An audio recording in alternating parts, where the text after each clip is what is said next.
playing room where I'm sitting right now is about 2/3 of the way up the tower.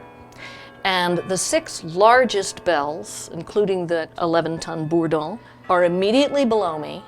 And then between me and the observation deck are 47 more bells. I am completely immersed in the music. And of course it uses my entire body, all 4 limbs, independently of each other. And I'm listening very carefully to the sounds that I'm producing.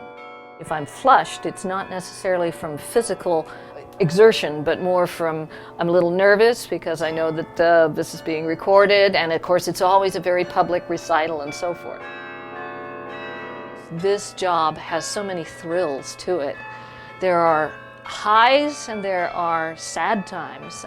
I suppose the biggest thrill I get is playing O Canada on Canada Day. And the second one is a great honor to play before and after the national ceremony on Remembrance Day.